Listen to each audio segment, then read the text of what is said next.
Welcome to Talking History, a series of talks from the Farnham U3A World History Group.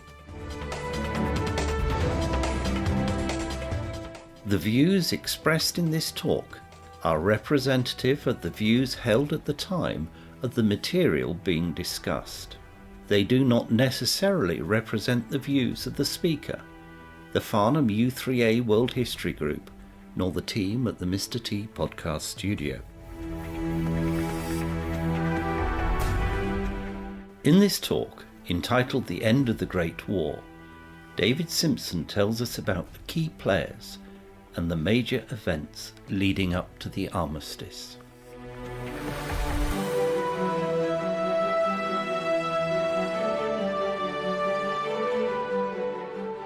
As the guns fell silent on the Western Front on the 11th of November 1918 and birdsong reclaimed the sky, thoughts turned to peace. But how had we got here?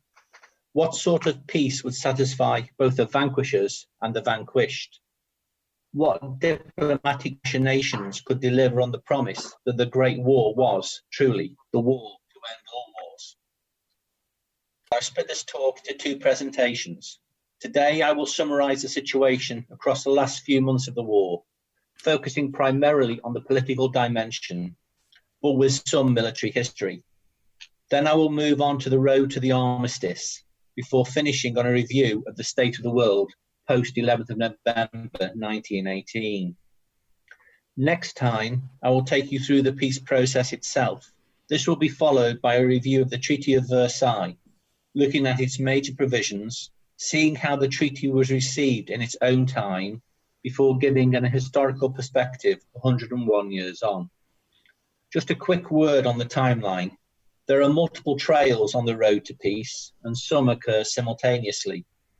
There are therefore passages where I'll have to go forward and then back in the timeline to give context to what is occurring.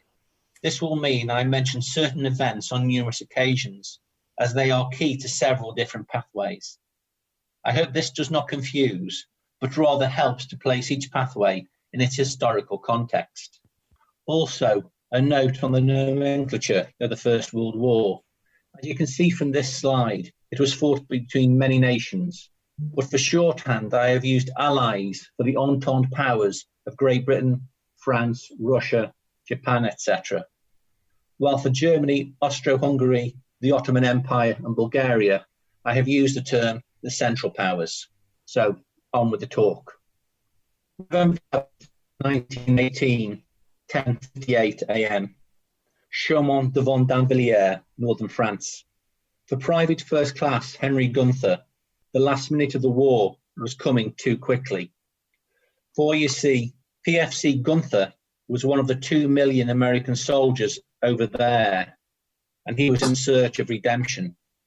Demoted from the rank of sergeant for having the temerity to write a critical letter deploring miserable conditions, this American doughboy, their version of Tommy, knew he needed a battlefield commendation to see his rank restored.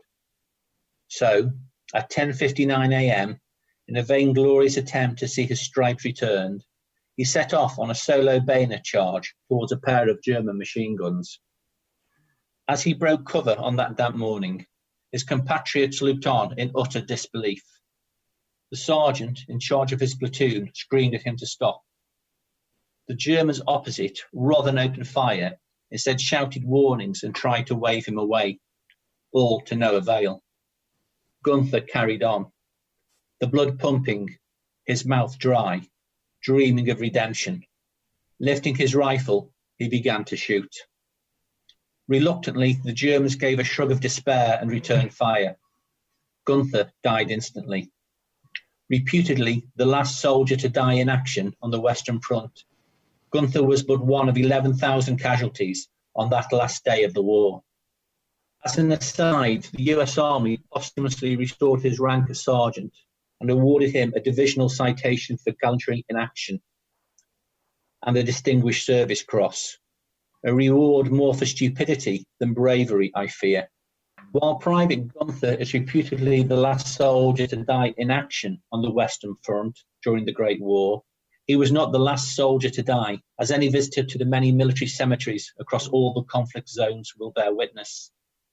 Many of these forlorn headstones that march silently across the world bear dates well into 1919 and beyond, as soldiers succumb to their wounds, accidents, infections, or illness. But the war to end all wars had finally ended. How had it ended, and who would now win the peace? There should never be any debate as to the scale of the German defeat in November 1918.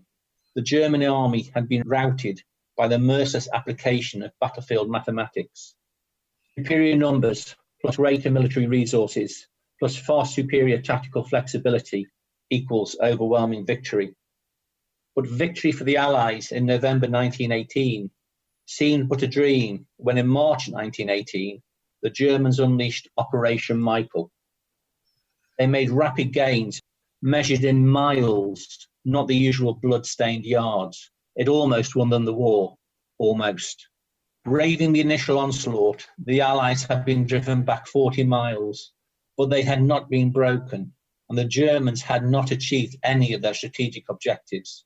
Slowly, the tide turned, and by dint of courage, resources, and superior tactics, the Allies had finally stabilised their front line and ground their way back to their initial positions. By August 1918, the Allies were ready to launch their own initiative.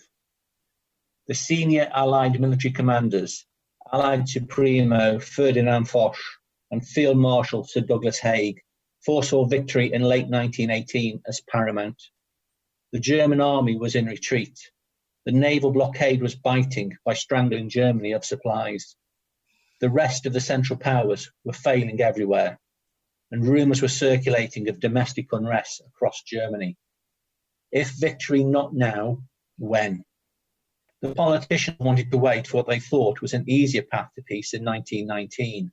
This non-existent path was yet another pipe dream of the Allied politicians.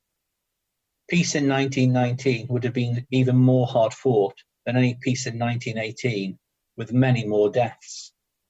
The Germans would have been fanatically fighting on their own soil, defending the fatherland, and even the most war-weary German would have held fast, as many did in 1945.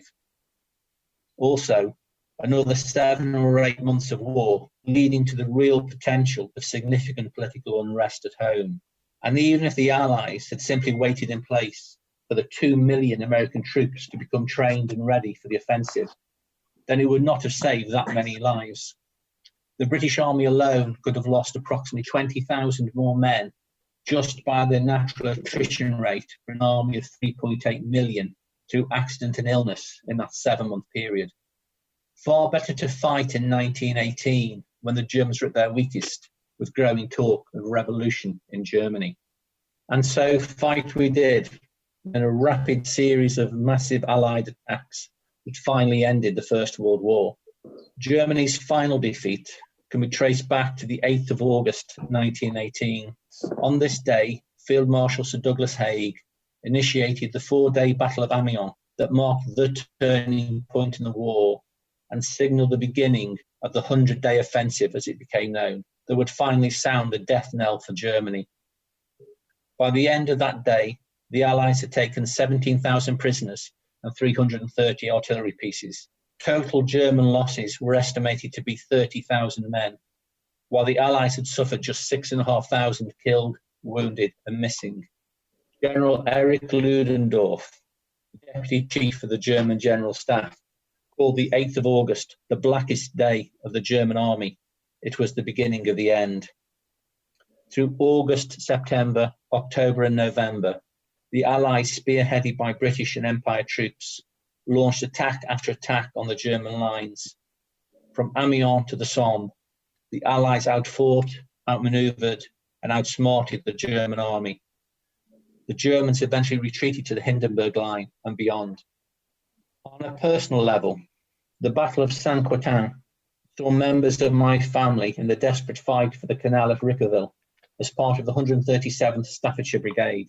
At least 2 great-uncles are somewhere in this famous photograph. If war was still being fought in November 1918, had there been no attempts at negotiating a peace treaty before? In fact, there had been several by various parties to seek a peaceful end to the conflict. Austro-Hungary, in particular, was keen to get out of the war it had played such a hand in starting. Emperor Charles viewed the war as a disaster, but despite opening dialogue with France, was unable to even get close to a peace treaty, as he was incapable of an independent foreign policy separate to his German allies. So across 1914-1917, there was not a single initiative that even came close to ending the bloodshed. However, by the end of 1917, the destructiveness of the war and the lack of a decisive knockout blow had led to war weariness across all the combatant states. Peace without victory was a popular cry from neutral observers. In addition, many on the left in Germany thought the overthrow of the Tsarist regime in Russia in March 1917 removed the justification for the war, and social democratic parties and even some centrist parties within the German parliament, the Reichstag, passed a resolution calling for a peace of understanding and reconciliation. They were to be disappointed in both the short and the long term. But if there was to be a peace, there was only one country that both sides would have accepted at the start of the war as an honest broker. So all eyes turned to the newest world power. Enter Woodrow Wilson, 28th President of the United States. It is ironic that Woodrow Wilson should have been the president to lead the US into a world war. As a young boy, he had lived through the American Civil War and had seen firsthand the devastation armed conflict can bring. When finally he led the United States into war, it was only by proclaiming the American war effort a crusade for democracy and a fight for a just and lasting peace. At the beginning of the war, Wilson had quickly declared neutrality, but he was no pacifist. The sinking of the Lusitania by a German U-boat in May 1915 made him realize the intervention was only a matter of time. So he redoubled his efforts to promote a peace settlement, all to no avail. Although Wilson was re-elected to the presidency in December 1916 on a ticket that included the claim that he was the man who kept America out of the war, he realized that his peace overtures had failed. Then, in January 1917, Germany initiated a policy of unrestricted submarine warfare against ships in the seas around the United Kingdom, regardless of nationality. In February, there swiftly followed the publication of the Zimmermann Telegraph that showed that the Germans were encouraging Mexico to ally themselves with the Central Powers.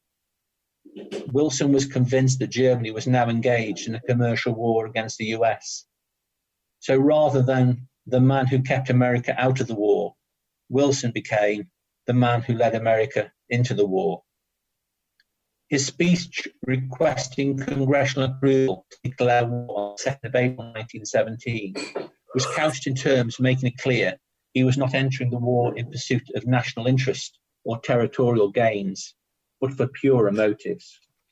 We have no selfish ends to serve. We desire no conquest, no dominion, no material compensation for the sacrifices we shall freely make. We are but the champions of the rights of mankind.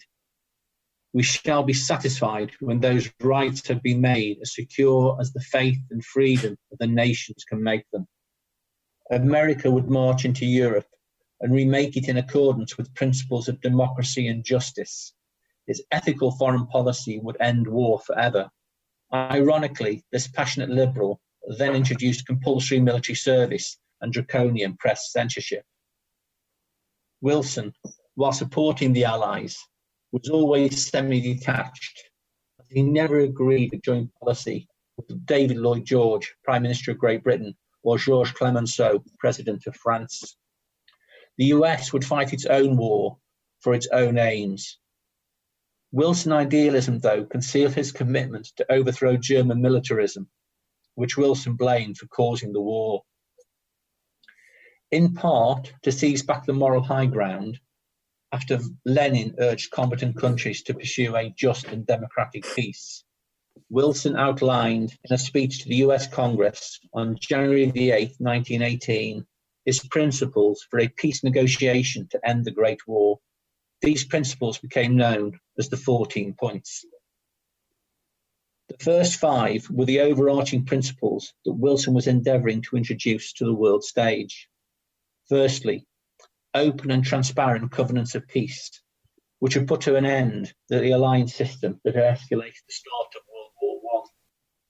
Secondly, absolute freedom of navigation of international waters. Great Britain was definitely not aligned to this, as it would reduce the efficacy of her navy. Thirdly, to introduce free trade, a rallying cry for liberals around the world, an end to protectionism. Fourthly, national disarmament to the lowest point of domestic safety. This hopefully would remove the threat of wars of aggression. And fifthly, an end to imperialism. Local populations must be recognised and have a role in self-government, except, of course, America's own empire in the Philippines, Haiti, Hawaii, Alaska, etc. The rest of the 14 points were associated with territorial realignment and the policing of future areas of contention. For Russia, this would mean that Germany were to evacuate Russian territory and all nations were to respect Russia's own development. Belgium was to be evacuated by all powers and restored to pre-war conditions. Germany was to evacuate all French territory, including Alsace-Lorraine. Italy's borders were to be readjusted along lines of nationality and ethnicity. Austro-Hungary, autonomous development across the various states comprising the Austro-Hungarian Empire. In Eastern Europe, Romania, Serbia, and Montenegro were all to be evacuated and restored to their pre-1914 conditions. In the Ottoman Empire, Turkey was to be recognised, but the balance of the Ottoman Empire was to be allowed self-determination. Poland was to be granted independence and access to the sea. And the 14th, and some would say perhaps one of the most important, would be the establishment of the League of Nations, who would police the world. The forerunner of today's United Nations, the League of Nations, I will go into much more detail on this at the next presentation. The 14 points were welcomed by the Allies, but not fully endorsed. Clemenceau exclaimed, 14? The good Lord had only 10. Lloyd George and Clemenceau were sceptical of Wilson's idealism and had their own thoughts on punishing Germany, but overall, they were generally in line with American aims. In fact, Lloyd George, in a speech a couple of days earlier, had set out British and Dominion war aims that were not that different, but whose speech had been almost erased from history. The only real difference between the two speeches were regarding freedom of the sea, payment of reparations, and vaguer promises regarding non-Turkish populations. 14 points were widely broadcast and translated into many languages, and were destined to become the starting point for any discussions of a peace treaty. In fact, most of the controversy around the final Treaty of Versailles is on those terms that were added to the treaty and were not in the 14 points, specifically the war guilt clause and reparations. But just 3 months after the 14 points were announced, the world saw what peace meant in the hands of Germany. The first successful peace negotiations of the war were held between Russia and the Central Powers at Brest-Litovsk in Belarus. The outcome was a brutally one-sided agreement and not the just and democratic peace envisioned by Lenin. The Treaty of Brest-Litovsk was finally signed in March 1918. It ended the war between Russia and the Central Powers. It annexed 1.3 million square miles, equating to a quarter of Russia's territory, 62 million people, a third of its population. Russia lost a third of its arable land, 3/4 of its coal and iron resources, a third of its factories, over half of its industrial capacity, and a quarter of its railroads. And it had to pay 300 million gold rubles, equivalent to about £65 billion. This treaty was exploitative in the extreme and was taken as an example of the terms the Allies could expect if they were defeated. Both France and Great Britain now truly perceive themselves to be in an existential struggle. and in part this helps to explain some of the more brutal aspects of the Treaty of Versailles. With America now committed to the war and able to bring their unrivaled manpower and resources to bear, time was no longer on the side of the Central Powers.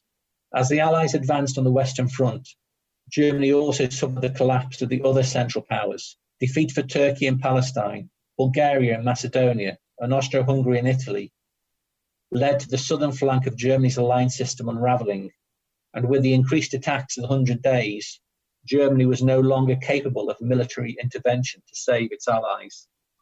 Macedonia is an oft-forgotten theatre of the First World War. Allied troops from 6 nations, including Britain, have been in situ since October 1915. Called the Gardeners of Salonika because of their inactivity, these forces would have been far better deployed on the Western Front.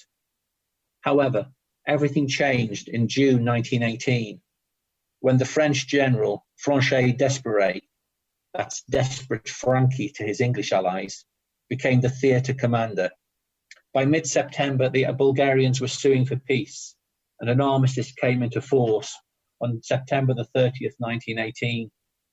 The collapse of Bulgaria left the Allies free to attack the Turkish capital in the east or Austro-Hungary to the north. Following the successful capture of Jerusalem in December 1917, progress had been slow on the Palestine front.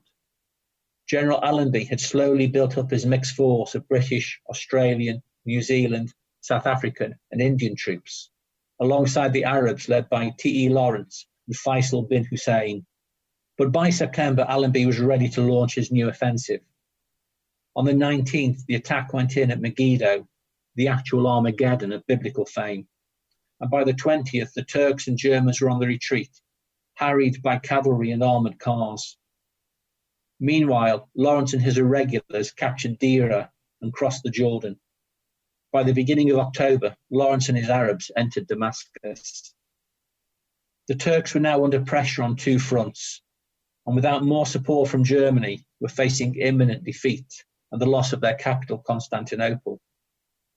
The Young Turks, who had led the country to war in 1914, fell from power on the 14th of October. The new government swiftly sued for peace, and an armistice was signed on board HMS Agamemnon on October the 30th. On the death of Emperor Franz Joseph, his grandnephew Charles became emperor in November 1916. Militarily, the armed forces of Austro-Hungary had had little success since their invasion of Serbia in 1914, except for their victory at Caporetto in Italy in late 1917. But their all-out offensive on the Italian front in June 1918 was the nadir of their martial might. Instead of making gains, they were driven back by the combined Allied forces, British, American, French, and Italian troops. Eventually, the Austro-Hungarian forces slowly were able to reform and held the line across the rest of the summer and early autumn. That is, until the Bulgarian surrender on the 30th September left Austro-Hungary exposed to attack through the Balkans. Aside from the shortage of German support in terms of men and materiel, the other deciding factor in the fate of Austro-Hungary was the swift disintegration of its fragile unity, with different national groups declaring independence, and as a result, its Slav troops becoming unreliable. Emperor Charles appealed directly to Woodrow Wilson, but his proposals were rebuffed. To stave off political collapse, on the 16th of October, Emperor Charles announced major constitutional reforms, but it was too little, too late. As the political situation unravelled, so too did the military, as Italy launched an offensive at Vittorio Veneto on the 24th of October. By the 29th, the war with Austro-Hungary was almost over, and an armistice was signed on November the 3rd, 1918. But even before the armistice was signed, Austro-Hungary had ceased to exist. Poles, Czechs and Slovaks and the southern Slavs declared themselves independent. Hungary formally quit the Union, and Charles renounced his role as head of state on the 11th of November, 1918. Germany, having held the Allies at bay across 1916 and 1917, and shored up her Central Power partners with both men and supplies, 1918 was supposed to be an opportunity to win the war. From early 1917, Kaiser Wilhelm II increasingly delegated his authority to the German Army High Command of General Paul Hindenburg and his deputy, Erich Ludendorff. They established a de facto military dictatorship that controlled Germany for the rest of the war. The Eastern Front had been conquered, followed by a series of German offensives like Operation Michael on the Western Front that nearly won the war in mid-1918. This was Germany's high watermark. What followed next was an inexorable decline. As the Central Power States were slowly knocked out of the war, the German military leadership feared that the Western Front defences would not hold, and their now vulnerable southern flank was indefensible. As a result of the Allied offensive at Saint-Quentin on the 29th of September, the German Supreme Army Command, based in Spa, Belgium, informed Kaiser Wilhelm II and the Imperial German Chancellor Count Georg von Hertling that the military situation facing Germany was hopeless. The Hindenburg Line had been breached, and the German army was in full retreat. General Erich Ludendorff demanded an immediate ceasefire and recommended an acceptance of the 14 points, including putting Germany on the road to a democratic process. This would later enable Ludendorff to place the responsibility for the eventual capitulation and its consequences back into the hands of the politicians. They now must lie on the bed that they have made us, he said. This is the beginning of the stab to the back myth that defeat for Germany was the result of politicians and dark forces, and not because Germany had been militarily defeated, as even by November the 11th, no Allied troops had set foot in Germany. But if the collapse of the Central Powers showed Germany's weakness, and the 100 Days had demonstrated her military fallibility, there was still hope for peace with honour, if her rulers could hold the country together. This, though, would prove impossible. The German Supreme Command knew that the game was up and wished to avoid a humiliating total military defeat.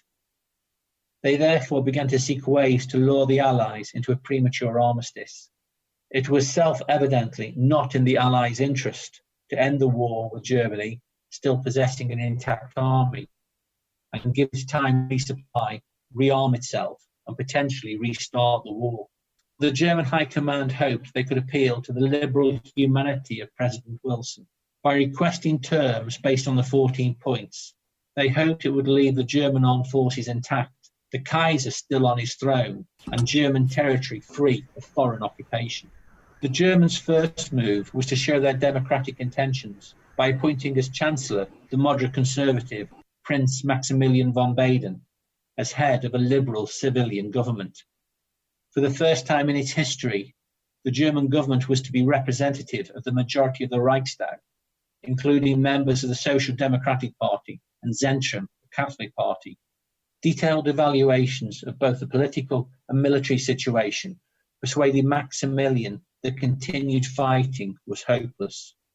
On the 4th of October, Prince Maximilian sent a note via neutral Switzerland to President Wilson requesting an armistice and accepting the 14 points as the basis for negotiation.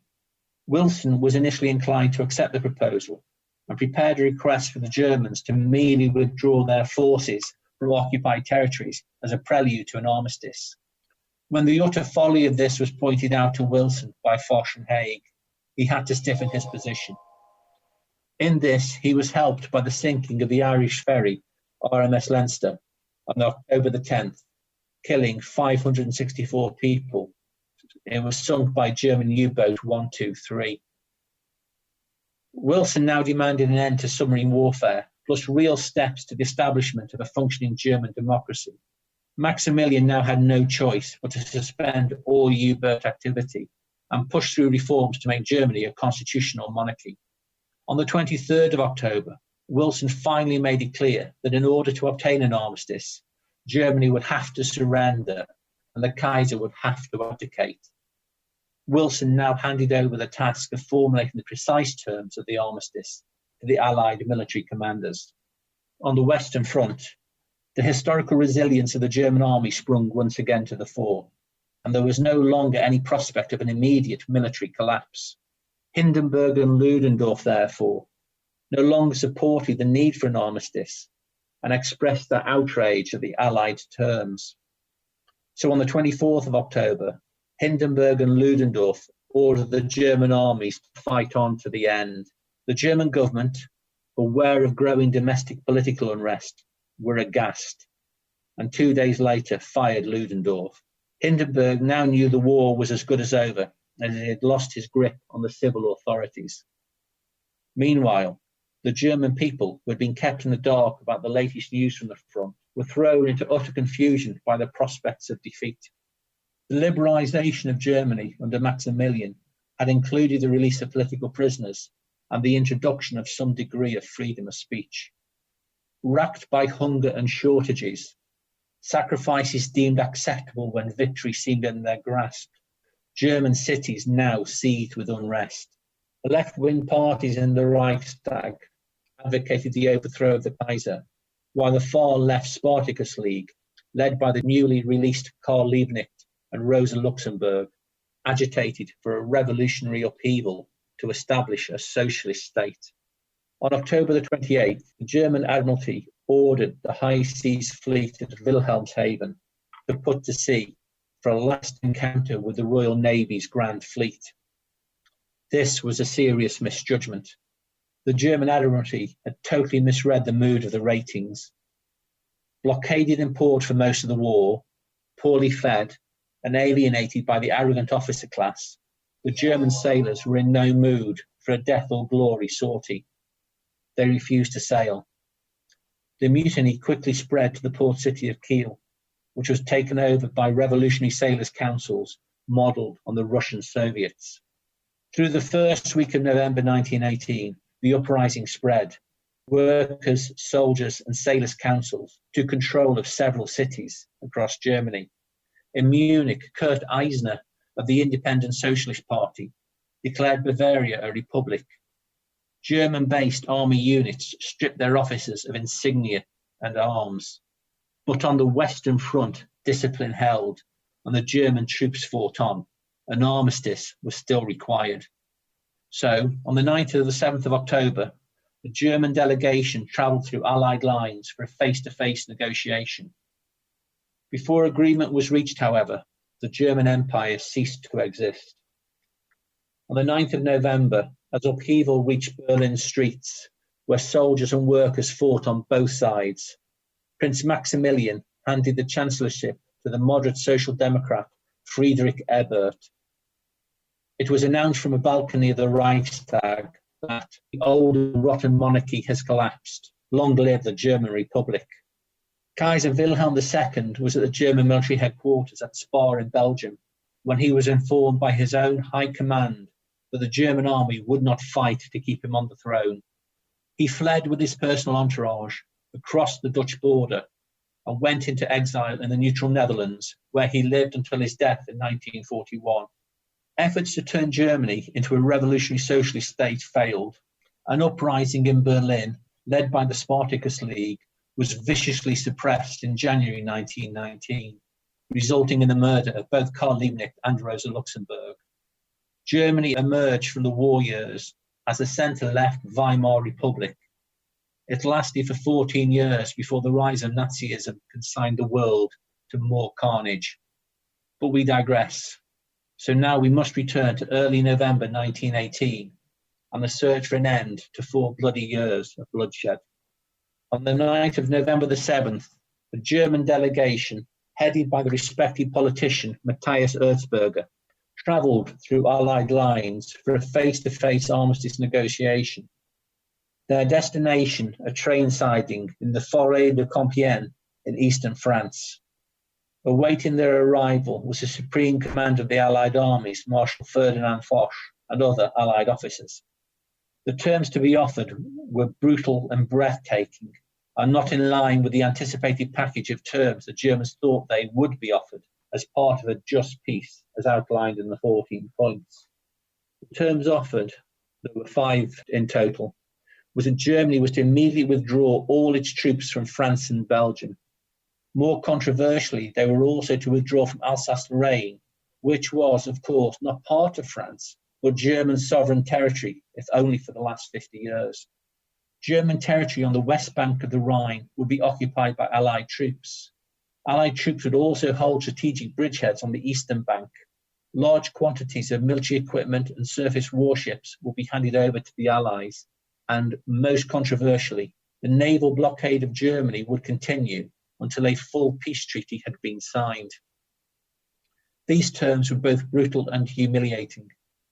It rendered Germany indefensible should the Allies renew the attack, and constituted surrender, not just a cessation of hostilities. Foch was not certain Germany could accept these terms, and so authorised continued Allied attacks on the Western Front in anticipation that the Germans would continue to fight on. Opinion among the Allied generals was divided. Field Marshal Haig, whose 100-day offensive brought Germany to the negotiating table, pushed for an immediate end to the fighting, but he was overruled by Foch. US General John Blackjack Pershing prayed that the Germans would reject the armistice, but this would allow time for the US troops to play a bigger role and to thoroughly defeat the Germans on the field of battle. Prophetically, he said, "What I dread is that Germany will not know that she is licked." But Foch's fears that the Germans would renew hostilities were removed when revolution broke out in Germany. The German Republic was proclaimed on November the 9th, and on the 10th, the new government authorised Erzberger to accept in full the Allied terms. So at 2 a.m. on the 11th, the German delegation stepped down from their train and walked on planks across the muddy ground to Foch's railway carriage. For the next 3 hours, various points were discussed and clarified, and just after 5:10, the armistice was signed by Foch, the British First Sea Lord Rosalind Weems, and for Germany by Erzberger and 3 of his colleagues. It agreed that hostilities would cease at 11 a.m, in part to assure the message reached all outlying positions, but also for the dramatic effect of ending the war at the 11th hour of the 11th day of the 11th month.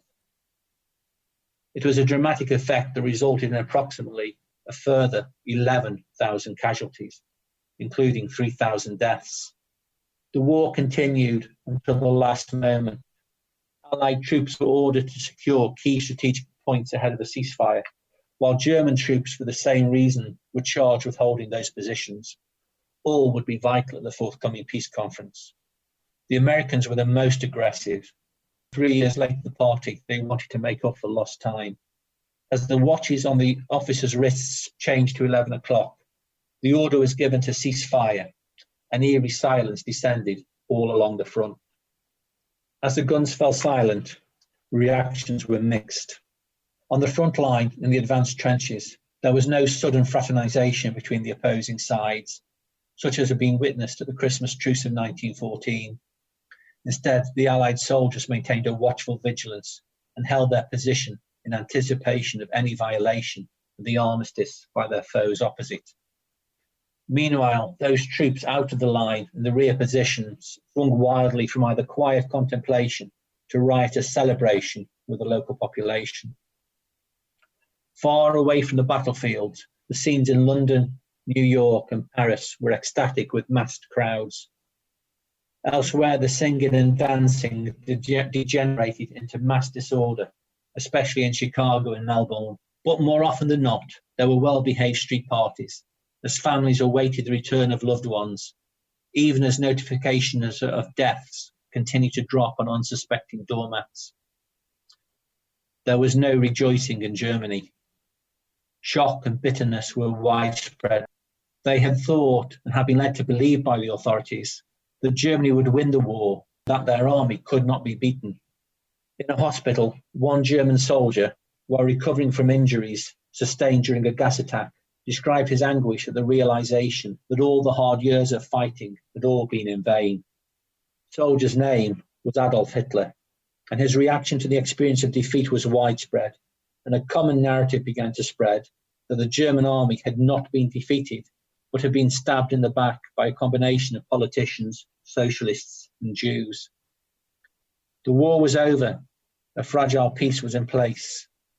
Eyes would now turn from the battlefield to the negotiating table.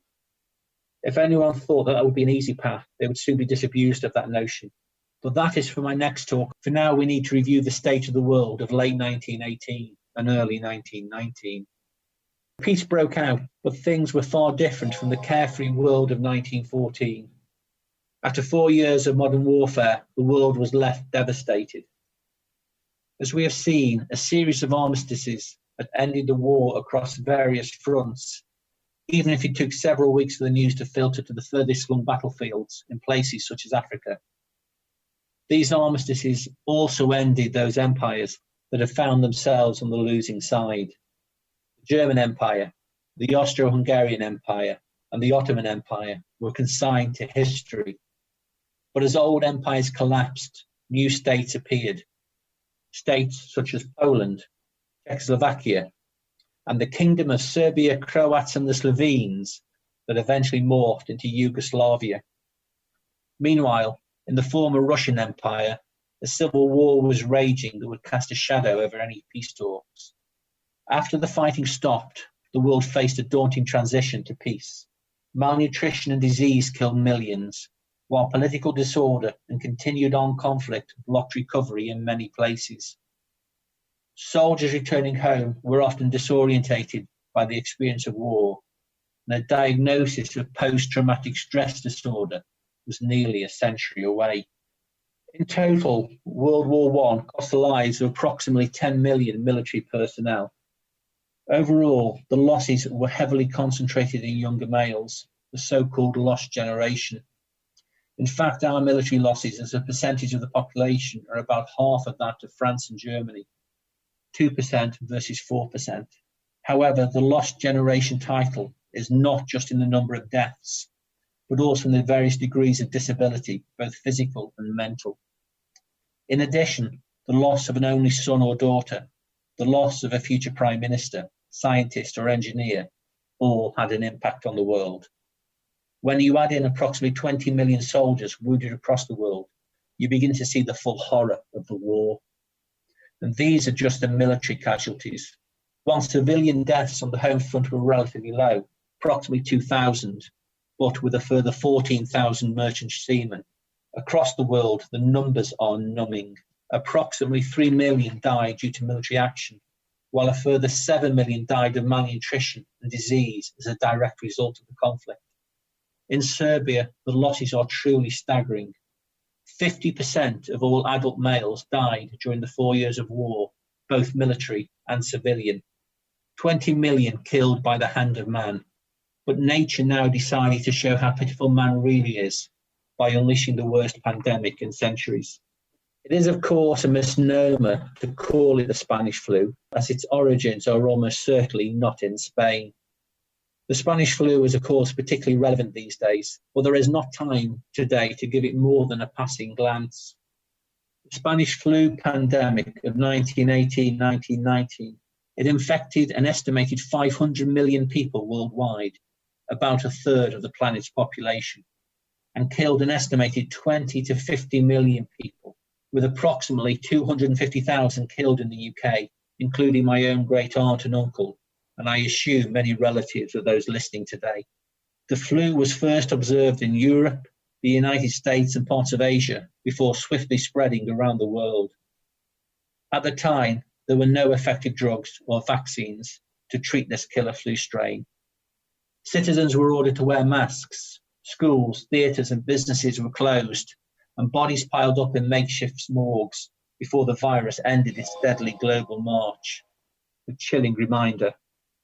Plus ça change, c'est plus la même chose. The war may have been over. The demobilisation of the Allied soldiery proceeded with a glacial slowness. Not surprisingly, this led to public protests as families eagerly awaited the return of loved ones. More dangerously, it also led to serious cases of unrest within the military.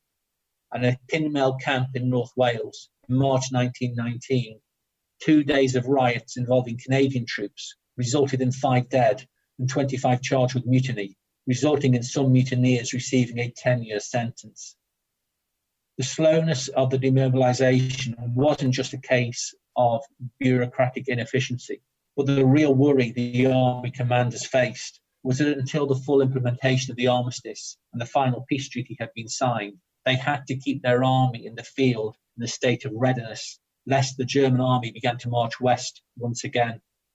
German soldiers, though, were more interested in marching east towards home. But when they returned, they found the country in the grip of revolutionary turmoil. Seeking an explanation for a defeat they had not expected, or in some cases even felt they had suffered, many ex-soldiers were drawn into extreme nationalist groups that blamed socialists and Jews for the debacle. These disillusioned veterans were soon being recruited by a paramilitary organisation called Free Corps, where they were soon putting their military experience into use. Sanctioned by the German government, these Free Corps were used to crush communist uprisings in Berlin in January and murdered Karl Liebknecht and Rosa Luxemburg. It would not be long before the nascent Nazi Party took its first faltering steps towards establishing the Third Reich. In part, the unrest in Germany and other countries was caused by the awfulness of day-to-day life. Despite the war being over, life remained a miserable struggle for most Germans, who faced poverty, cold and hunger, induced by political chaos and the effects of the Allied naval blockade. This blockade had effectively choked the supply lines into Germany during the war, but controversially remained in force until a final peace treaty could be signed. This was in part due to the refusal of Germany to give up its own merchant fleet. The German Board of Public Health estimated that over 700,000 deaths from starvation and disease were caused by the blockade between 1914 and 1918, with a further 100,000 in 1919. While these numbers are subject to interpretation, a conservative estimate of nearly 500,000 dead is now widely supported. But Germany was far from alone in suffering and trying to overcome the horrific consequences of war. In Turkey's cities, typhus was rampant, food scarce, fuel unobtainable, and transport at a standstill. It was the same across East and Central Europe. Russia was the worst affected, with an estimated 5 million civilian deaths across 1918 to 1922 as a result of war, revolution, famine, and disease, an increase of 4 million versus the normal mortality rate. But even for the victors, there were many problems. Riots broke out in Italy, anarchists were hunted in the US, and the UK faced unrest in Ireland, Egypt, and India. Belgium and France faced the most daunting challenge, and the cost of reconstruction the war-devastated zone of the Western Front, with its ruined and obliterated towns and villages, wrecked factories and mines, gas-poisoned soil, and dangerous litter of unexploded munitions. The cost of reconstruction was put at 80 billion francs in 1924. Zone Rouge are areas throughout northeastern France that the French government isolated after the First World War. The land, which originally covered more than 460 square miles, was deemed too physically and environmentally damaged by conflict for human habitation. The Zone Rouge was defined just after the war as completely devastated. Damage to properties, 100%. Damage to agriculture, 100%. Impossible to clean. Human life, impossible. In total, it is calculated that there were approximately 500 million shells that failed to detonate on impact. This iron harvest of unexploded shells and mines is still being collected today by farmers across northeast France and Belgium.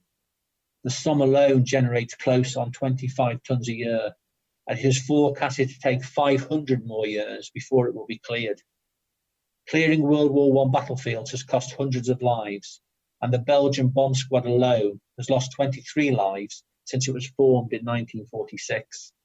So through death and destruction, the world of 1919 was far different to the world of 1914. The time for a full peace treaty was now at hand. Next time, I will take you through the peace negotiations. Thank you.